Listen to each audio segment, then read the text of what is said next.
ஐயா சிவாய் நம்ம சொல்லுங்க. ஐயா சிவாய நமக. என்ன அண்ணாமலை கட்சியில ஒரே நாள்ல 50 லட்சம் பேர் சேர்ந்துட்டதா ஒரு தகவல் வருது, உண்மையா? ஆமா, அதாவது ஆன்லைன்ல 17 லட்சம் சில்லற பேரும் இப்போ முகாம், இப்போ கிராமங்கள் தோறும் முகாம் போட்டிருக்காங்க. அங்க ஆர்வமா பெரியவங்க, இளைஞர்கள், அம்மாமார்கள் எல்லாம் வந்து இணைஞ்சிட்டு இருக்காங்க. அப்போ இப்போ பாருங்க, இன்னும் ஒரு ஒரு மாசத்துக்குள்ளேயே ஒரு 50 லட்சம் என்ன 1 கோடி போயிடும். இப்போ ஒரு 50 லட்சம் பேர் இணைகிறாங்கன்னு வச்சுக்கோங்க. ஒரு ஒரு குடும்பத்துல ஒரு நபர் தான். அப்போ அந்த குடும்பத்துல 5 ஓட்டு இருக்கும். நீங்க 5 ஓட்டு வேண்டாம், 2 ஓட்டு எடுத்துக்கோங்க. ஒரு குடும்பத்துக்கு 2 ஓட்டு நீங்க போட்டாலுமே 1 கோடி ஓட்டாச்சு. அண்ணாமலை தான் அடுத்த முதல்வர். அதுல எந்த மாற்றமும் கிடையாது. ஏன்னா அண்ணாமலை வந்து என்ன பொறுத்தவரையில் அவர் ஒரு அவதாரம் மாதிரி தான். ஏன்னா பகவானே சொல்றான், சாமியை சொல்றான் பாருங்க, நாம் எழுந்தருளும் நாளையிலே அங்கங்கே உள்ள சனம் எல்லோரும் தான் வருவார், என் மக்களே நீங்களும் தான் அந்தி பூரம் தனிலே ஐவேரும் தான் இருந்தார் புத்தியுள்ள குருநாட்டில் பிறந்து வந்தேன் என் மகனை, பட்சி மிருகங்களும் பல ஜீவ செந்துக்களும் பாதத்தில் வந்து வீழ்ந்து பணிவிடைகள் செய்யும் மகனை.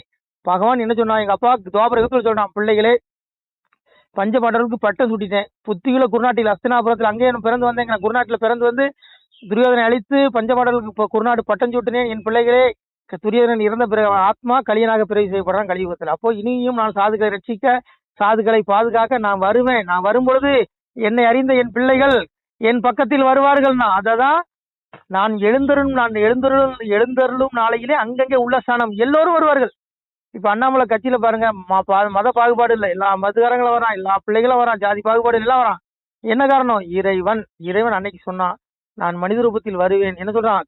யதாகி தர்மசியா கிள நிர்பவதி பாரதா அபியுதானம தர்மசியா ததாத்மானம் சுஜாமீகம் பரித்ராணாய சாதுனாம் விநாசாய சதுஸ்கிருதாம் தர்ம சம்ஸ்தாபனார்த்தாய சம்பவாமி யுகே யுகே அஜோஸ்பி சன்னவியாத்மா பூதானாம் ஈஸ்வர சிம்சன் பிரகிருதிம் சுவாமதிஷாயா சம்பவாமி ஆத்மா மாயாயா. நான் எங்க அப்பா என்ன சொல்றான், பகவான் பிள்ளைகளே, இந்த கலியுகத்தை அழித்து தர்மத்தை படைக்க நான் நிச்சயம் வரும். எப்படி வரும்? நான் மனிதனுடைய ரூபத்தில் நான் உலகத்துக்கு இறைவன் சிவன் தான், ஆனாலும் என்னுடைய பிரகிருதி, அதாவது படைக்கும் சக்தியை வசப்படுத்தி கொண்டு சாதாரண மனிதனை போல வெளிப்பட்டு வருவேன். அண்ணாமலை என்ன அப்படியே கிரீடம் சங்கு சக்கரம் ஏந்தியா வந்திருக்காரு, சாதாரண மனுஷன் தானே வந்திருக்காரு. அதான் அவதான், நான் சொல்லல, பகவான் கீதையில சொல்றான், இறைவன் இப்படிதான் வருவான்னு. அதுக்குண்டான இலக்கணங்கள் அண்ணாமலை பின்னாடி இருக்கு. ஏன்னா ஓட்டுக்கு பணம் கொடுக்கல, யாரையும் வான்னு வலுக்கட்டாயமா கூப்பிடல, போய் விளம்பரம் பண்ணல, டிவி எந்த மீடியாவும் ஒரு பின்னாடி இல்ல. இருந்தும் கூட இன்னைக்கு இத்தனை லட்சம் மக்கள் இணைகிறாங்கன்னா என்ன காரணம்? ஒரு இறை ஆற்றல், ஒரு இறை தன்மை அவருக்குள் இருக்கிறது. ஏகாபரம், எங்க அப்பனுடைய ஏகாபரமாகி அந்த ஏக பரமாத்மா அவனுக்குள்ள இறங்கி இருக்கான். அதான் உண்மை. நான் நம்புறேன். நீங்க நம்புறீங்களா இல்லையோ அது உங்க விருப்பம். சரிங்களாயா? அதனால இங்க பாருங்க, அண்ணாமலை வந்து என்ன பொறுத்தல அவதாரம். நீங்க எப்படி வேணுமோ நினைச்சுக்கோங்க. ஏன்னா கல்வி கடவுள் தாய் சரஸ்வதி சொல்றா, இந்த கலியுகத்துல இறைவன் எப்படி வருவானா, அத தாளாட்டுறா. இறைவனுடைய வருகைய எப்படி தாளாட்டுறா பாருங்க.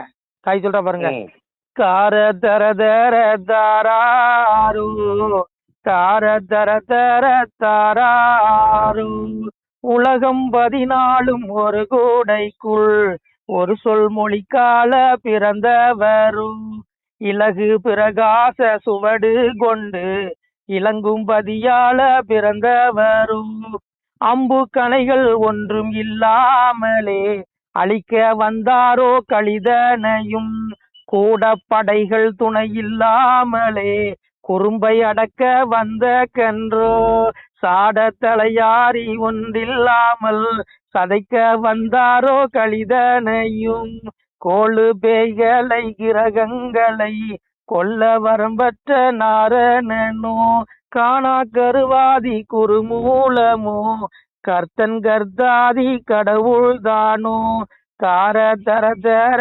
தாராரு தார தர தர தாராரு. கல்வி கடவுள் தாய் தாளாற்ற இருந்து வருகையே இறைவன் கலியுகத்துல களி அழிக்க எப்படி வருவானா? சங்கு சக்கர ஆயுதங்களை எடுத்துட்டு வரமாட்டானா, கூட படைகளை கூட்டிட்டு வரமாட்டானா. ஆனாலும் இந்த கலிநீச பாவிகள், இந்த ஊழல்வாதிகள், இந்த ஆட்சியாளர்கள் பேர்ல அகங்காரம் பிடிச்சவனுங்க, இவனுக்கு அத்தனை பேரும் இறைவன் அடக்குவான்னு சொன்னான். இன்னைக்கு அண்ணாமலை பாருங்க, எம்எல்ஏ கிடையாது, மந்திரி கிடையாது, எந்த கட்சி பின்புலம் இல்ல, தனி ஒரு மனிதன் ஒரு மைக்க பிடிச்சிட்டு அத்தனை ஊழல்வாதி மந்திரிகளை கதற விடுறான், ஆளுங்கட்சி அதற விடுறான். அப்படின்னா யார் அவன்? இறைவன். நான் சொல்லல, கல்வி கடவுள் தாய் சொல்றா, இறைவன் இப்படி வருவான், இந்த தன்மையில வருவான், இலகு பிரகாச சுவடு கொண்டு இலங்கு பதியால பிறந்தவர் எதா தித்ய கதம் தேஜோ ஜெகத்பாசி தேசிலும் சந்திரபசி எச்சக்கம் தத்தே ஜோதி மாமகனா. அப்ப இறைவன் அவ்வளவு பிரகாசமானவனா. அப்படி இருந்து கூட இறைவன் சாதாரண மனிதனை போல வருவான். அம்பு ஆயுதங்களை எடுத்துட்டு வரமாட்டான், கூட கொடைகளை கூட்டிட்டு வரமாட்டான்னு சொன்னான் கலியுகத்துல. இறைவன் என்ன சங்கு சக்கரத்தை தூக்கிட்டு அம்பு ஆயுதங்களை எடுத்துட்டு வந்தானா, இல்ல தேவர்களை கூட்டிட்டு வந்தானா கூட கிடையாது. சாதாரண மனிதன் போல வந்திருக்கான். அவன் பின்னாடி இன்னைக்கு 50 லட்சம் பேர் இல்ல 1 கோடி பேர் சேருவான். எழுதி வச்சுக்கோங்க, ஒரு மாசத்துல அவன் முன்னாடி 1 கோடி பேர் சேரலாம். என் பேரை மாத்திக்கிறேன், சரிங்களா? அதனால வந்திருக்கிறது அண்ணாமலை. அந்த அண்ணாமலையார் நான் தான் அன்னைக்கு நினைச்சிட்டேனே. அதனால வந்திருக்க இறைவனுங்க, இறைவன் பின்னாடி எல்லா மக்களும் வருவாங்க, நல்லவர்கள் வருவார்கள். சாதுக்கள் அவரை அடையாளம் கண்டு கொள்வார். சாமியை சொல்றான், பெற்றோர்கள் கண்டு கொள்வார் பேசரிய என் மகனே, கற்றோர்கள் கண்டு கொள்வார் கண்ணே திருமகனே. இறைவன் சொல்றான், பிள்ளைகளே நான் கலியுகத்துல வரும் பொழுது என்னுடைய பிள்ளைகள் சாதுக்கள் நல்லவர்கள் என்னை அடையாளம் கண்டு கொள்வார்கள்னா. அதனால அண்ணாமலையை எல்லாரும் அடையாளம் கண்டு கொள்ள முடியாது. இன்னைக்கு நக்கல் பண்றவன் நையாண்டி பண்றவன் எல்லாம் இறப்புக்கு அப்புறம் இந்த ஆத்மா நரகத்துக்கு போயிடும். ஆனா அண்ணாமலை ஃபாலோ பண்ற மக்கள் நித்தியகதி மோட்ச வீட்டுக்கு பிறவா நிலை பிறப்புங்கிற துன்பத்தில் விடுபட்டு இறப்புக்கு பிறகு மோட்சத்தை அடைவார்கள் இந்த பிள்ளைகள். நான் சொல்லல, பகவான் சொல்றான், பக்தி சோதித்தே பல நாளும் காத்திருந்த வித்திகன் இணை வந்து வேண்டார் மேல் வீட்டிலிருந்து திறந்து தீ நரக சீல்குட்டியில அடைக்க கொத்தி அருந்த புழுக்கள் வந்து கொஞ்சுதோங்கிறான் பகவான் சொல்றான். அதனால வந்திருக்கவன் இறைவன் பரமாத்மா. அந்த அண்ணாமலையாரே இந்த அண்ணாமலை ரூபத்துல இறங்கி வந்திருக்கான். ஐயா, தப்பு கணக்கு போற்றாதீங்க. அவன் சாதாரண மனுஷன் நினைச்சிடாதீங்க. அவனுக்குள்ள இருக்கிறது ஏகா பரம், அந்த பரபிரம்ம இறங்கி இருக்குது. சாமியே சொல்றான், இறப்ப வடிவாய் இருந்து கலிதனையும் பரபிரம்மமாய் நின்று பக்தி சோதித்தே நாம் எங்கும் இருந்து எரிப்போம் கலிதனையும் சங்கில் இருந்து தான் வளர்ப்பேன் அன்போரை சாதுக்களாக என் பிள்ளைகள் நான் காப்பாற்றுவேன், இறப்புக்கு ஒரு மோட்சத்தை கொடுப்பேன். இந்த படுபாயில் அத்தனை கூடியவர்களுடைய இந்த பாவிகளுடைய ஆத்மாவை நரகத்தில் தள்ளுவேன்னு பரம்பொருள் சொல்றாங்க. அதனால நீங்க அண்ணாமலை பின்பற்றதும் சரி, பகவானுடைய பாதையில போறதும் சரி ஒண்ணுதான். இது ஒரு ஆன்மீக அரசியல். புரியுதா உங்களுக்கு?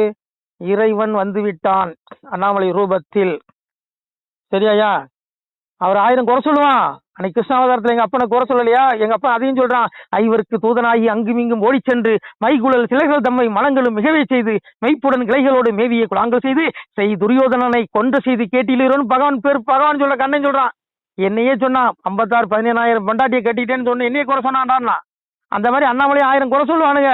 அன்னைக்கு அவன்கிட்ட காசை வாங்கிட்டு நிறைய வீடியோ போடுவானு எல்லாம் பண்ணுவானுங்க. ஆனாலும் இறைவனை ஒன்னும் கிழிக்க முடியாது. ஏன்னா வந்திருக்க பரம்பொருள். புரியுதா உங்களுக்கு? அன்னைக்கு இறைவன் எப்படி வந்தான்? தெய்வகி வயிற்றிலுற்று ஸ்ரீகிருஷ்ணர் எனவே தோன்றி வைவசு தேவன் பெற்ற மனுவன வளங்கள் நாட்டி நெய் இடை வழியில் சேர்ந்து நெருடிடுமான் ஞானம் செய்தவர் கம்சன் தன்னை கொண்டதும் கேட்டில. இன்னைக்கு கம்சனை கொண்டானாங்கப்ப தெய்வகி வயிற்றிலுற்று ஸ்ரீகிருஷ்ணன் நாமம் பெற்று வந்தான். இன்னைக்கு அண்ணாமலைங்கிற நாமம் பெற்று கலியுகத்துல வந்திருக்கான் யா இறைவன். என்ன நினைச்சிட்டு இருக்கீங்க? வந்தது ஏகாபுரம்.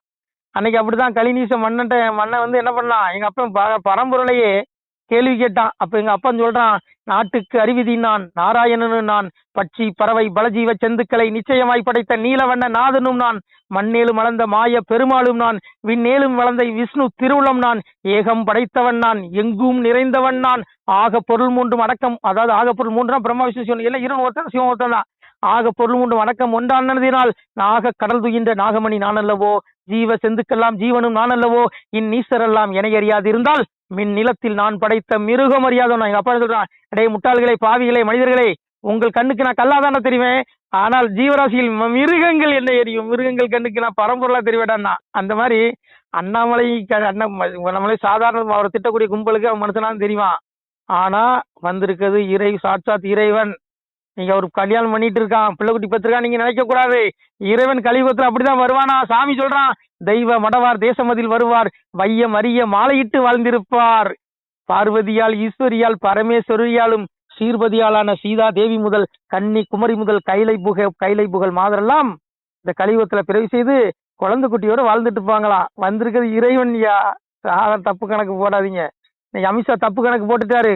ஒரு ஒத்த ஓட்டு தனியா 1000 ஓட்டு வாங்க முடியாது. நயினா நாகேந்திரனை வச்சு நம்பி எடப்பாடி பின்னாடி போய் இந்த கட்சியை அழிச்சிட்டாரு. இனி அழிச்சு தொலைஞ்சு இனி அது முடிஞ்சது, அவ்வளவுதான். இனி அண்ணாமலையார் தான். அண்ணாமலையாருக்கு அரோகரா. ஓம் நம சிவாய. திருச்சிட்டம்பலம், தில்லையம்பலம், பொன்னம்பலம். சிவாய நம. திருச்சிட்டம்பலம், தில்லையம்பலம், பொன்னம்பலம். சிவாய நம. உறவுகளே, சிவ அன்பர்களே, தற்போது தாங்கள் இந்த வீடியோவில் பார்க்கக்கூடிய இடத்துல ஒரு சிவாலய திருப்பணி ஒன்று நடந்து கொண்டிருக்கிறது. இந்த இடத்துல பார்த்தீங்கன்னா முன்பு ஒரு காலத்தில் வந்து ஒரு சிவாலயம் இருந்திருக்குது. அதாவது இந்த ஏரியா வந்து இப்போ வந்து ஒரு தென்னை மரங்கள் பனைமரங்கள் சூழ்ந்த காடாக இருக்கிறது. முன்பு ஒரு காலத்தில் இங்கே ஒரு ஊர் இருந்ததாக சொல்கிறாங்க. ஆனால் இப்போது சுற்று வட்டாரத்தில் 5 கிலோமீட்டர் சுற்றுலா ஊரே கிடையாது, காடு. இப்போ இந்த இடத்துல ஒரு சிவாலயம் வந்து அமையிருக்கிறது. இந்த சிவாலயத்தில் வந்து இருந்த அந்த சாமியுடைய திருமணியை வந்து எடுத்து வச்சிட்டோம். திருப்பணி முடிஞ்சதுக்கப்புறம் பிரதிஷ்டை பண்ண இருக்கிற உறவுகளே, தற்போது இந்த வீடியோ பார்க்கக்கூடிய உறவுகள் தங்களால் முடிந்தால் ஒரு சின்ன உதவி செஞ்சு கொடுங்க. எங்கள் இடத்துல பொருளாதாரம் இல்லை, அதனால் பார்த்திங்கன்னா அந்த வேலையெல்லாம் அப்படியே நின்று போச்சு. பாருங்கள், இந்த அப்படியே பாதியிலே நிற்கிது இந்த சிவாலய திருப்பணி வந்து. பக்த கோடிகள், அன்பு உள்ளங்கள், தயவுசெய்து நீங்கள் உதவி செய்ய விருப்பமுள்ள உறவுகள் உதவுங்க. உங்களுக்கு கோடி புண்ணியம் கிடைக்கும். இந்த சாமியோடைய அருள் அனுகிரகம் உங்களுக்கு கண்டிப்பாக கிடைக்கும். இது வந்து ஒரு புகழ்பெற்ற சிவாலயம்னு கூட சொல்லலாம். சாமியோட திருமேனியை எடுத்து வச்சிட்டோம். இந்த இடத்துல பார்த்திங்கன்னா ஒரு வாசி தண்டம் இருக்குது. அந்த காலத்தில் ஒரு முனிவர் யாரோ தவம் செஞ்சுருக்காங்க. அவங்களுடைய வாசி தண்டம் அவர் திருக்கரங்களால் எழுதின ஓலைச்சுவடி கூட இன்றும் இருக்குது, இன்னும் பாதுகாக்கப்பட்டு வருது. அது கோயில் திருப்பணி முடிஞ்சதுமே அதையும் நாங்கள் அந்த வழிபாட்டுக்கு வச்சுடுவோம். இந்த சிவாலய திருப்பணி வந்து சாமி திருநாமம் வந்து முக்தீஸ்வரர் அப்படிங்கிற திருநாமத்தில் வழங்குறாரு. நெல்லை மாவட்டம் நாங்குநேரி தாலுகாவில் இந்த சிவாலயம் அமைய இருக்கிறது உறவுகளே. இந்த வீடியோ பார்க்கக்கூடியவங்க ஒரு 2 பேருக்காவது கொஞ்சம் ஷேர் பண்ணுங்கள். இந்த வீடியோ பார்க்கக்கூடிய யாராவது ஒரு சின்ன உதவி செஞ்சால் இந்த ஆலய திருப்பணி வந்து கண்டிப்பாக நாங்கள் வெற்றிகரமாக முடிச்சுடுவோம். பாருங்கள், அந்த வேலை எல்லாமே அப்படியே நிற்கிது. கல்லெல்லாம் இறக்கி போட்டிருக்கோம். இன்னும் நிறைய கற்கள் தேவைப்படுது. சுவாமியோடைய அந்த திருக்கோபுரம் பார்த்திங்கன்னா லிங்க வடிவிலே அமைக்க இருக்கிறோம். உதவுங்கள் உறவுகளே. உங்களுக்கு அப்பா சிவபெருமானுடைய அருள் நிச்சயம் கிடைக்கும். எம்பெருமான் சொல்வான், வாழுவீர் தாழ்வில்லாமல் மக்களும் கிளைகள் கொஞ்சி நாளுமே மகிழ்ச்சியை கூர்ந்து நலமுடன் வாழும்போது நீளுமே எனது செங்கோல் நீதியும் நெறிபோல் வந்து ஆளுமே உங்கள் தன்னை அன்புடன் அலையாவண்ணம். உங்களை எம்பெருமானுடைய அப்பாவுடைய திருவாசகத்தாலேயே வாழ்த்துறோம் உறவுகளே. ஆணுடன் பெண்ணும் பெற்று அதிகமாய் செல்வமாகி தானுடன் நினைவுமுற்று தர்மமும் நெறியும் கற்று வேணும்னில் காலமெல்லாம் வெள்ளியர் உடனே வாழ்ந்து போனுதல் கமலநாதன் பொற்பதம் பெற்று வாழ்வீர். அந்த ஈசனுடைய பொற்பதம் நிச்சயம் கிடைக்கும். உங்களுக்கு இகத்திலும் சுகம், பரத்திலும் சுகம். உங்களுடைய கர்ம வினைகள் மன்னிக்கப்பட்டு உங்களுக்கு நிச்சயம் மோட்ச வீடு கிடைக்கும். இகத்தில் பூரண ஆயுளுடன் நோய் நொடி இல்லாமல் வாழ்ந்து நீங்கள் பரவாழ்வும் பெறுவீர்கள் உறவுகளே. மக்களே, நீங்கள் எல்லாம் வாழ்பொன்னம் பதியிற் சென்று முக்கியமான யுகநில மதிலே தன்னால் கக்கிய பொன்கள் ஸ்வர்ணம் கைமணம் குளிர அன்னம் பொக்கிஷம் நிறைய வைத்து புகழ உண்டு இனிதாய் வாழ்வீர். இந்த இகவாழ்வும் பரவாழ்வும் உங்களுக்கு சுகப்பட அப்பன் ஈசனர்களால் வாழ்த்துகிறோம். இந்த திருப்பணிக்கு உதவி செய்ய ஒரு ஜிபே எண் சொல்கிறோம். இந்த எண்ணில் நீங்கள் உதவலாம். நீங்கள் இந்த எண்ணிலே நீங்கள் தொடர்பு கொள்ளலாம். ஜிபே, ஃபோன்பே, வாட்ஸ்அப் எல்லாம் இந்த நம்பர் தான். 93 85 44 31 06 93 85 44 31 06. இந்த எண்ணில் நீங்கள் உதவலாம், தொடர்பும் கொள்ளலாம். வாட்ஸ்அப்பு இந்த எண்ணு தான், ஜிபே இந்த எண்ணு தான் உறவுகளே. முடிந்தளவுக்கு 2 பேருக்காக ஷேர் பண்ணுங்கள். இந்த வீடியோ பார்க்கக்கூடிய யாராவது ஒருத்தர் சின்ன உதவி, நீங்கள் வந்து பெரிய அளவில் செய்யணும் கூட, நீங்கள் ₹1 நீங்கள் தந்தாலும் மனசார வேண்டி ஏற்றுக்கிறோம் உறவுகளே. உதவுங்கள். முடிஞ்ச அளவுக்கு கொஞ்சம் ஷேர் பண்ணுங்கள். நன்றி. சிவாய நம. திருச்சிற்றம்பலம், தில்லையம்பலம், பொன்னம்பலம். உறவுகளே, நம்ம இந்த இடத்துல வாழ்ந்து மறைந்த ஒரு சித்த மகாபுருஷர் பயன்படுத்திய பல 100 ஆண்டுகளுக்கு முன்பு உள்ள வாசி தண்டம் ஒரு சித்த மகாபுருஷர் பயன்படுத்தியது. அவர் திருக்கரங்களால் எழுதிய அந்த ஓலைச்சுவடி கூட பாருங்கள், இன்னும் பாதுகாக்கப்பட்டு வருது. இந்த சிவாலயம், நம்முடைய அந்த சிவாலய திருப்பணி முடிந்ததுமே எம்பெருமான் அவர் எழுதிய அந்த சிவனை பற்றி புகழ்ந்து எழுதிய அந்த பாடல் வரிகள் இதில் இருக்குது.